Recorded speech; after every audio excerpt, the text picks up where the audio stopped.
Hello বন্ধুরা, মনিকা কিচেনে আপনাদের সবাইকে স্বাগত। আজকে আমি বানাচ্ছি বিরিয়ানির মশলা। তো চলুন দেখে নেওয়া যাক কীভাবে বানাই বিরিয়ানির মশলাটা, যা মার্কেটের থেকে খুবই কম খরচে আর কম সময়তেই বানিয়ে নিতে পারবেন।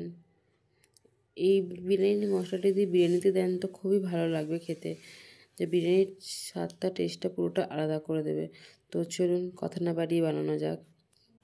প্রথমে একটা প্যান নিয়ে নেব।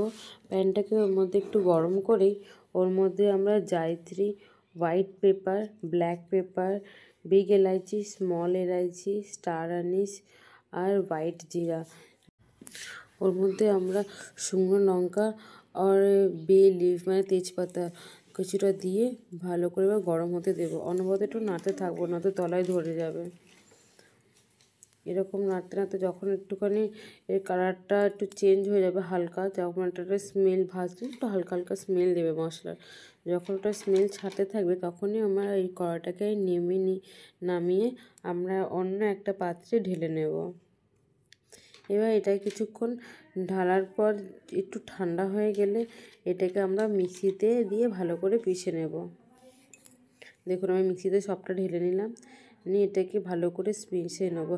এটাকে আমরা পুরো ফাইন পাউডার বানিয়ে নেব, কোনো দরদরা রাখবো না। দেখুন দিয়ে এটা মিক্সি করে নেবো। এবার পুরো ফাইন পাউডার বানিয়ে নেবো। দেখুন কতটা ফাইন পাউডার হয়ে গেছে দোকানের মতো। দেখুন আমার এবার বিরিয়ানির মশলা রেডি।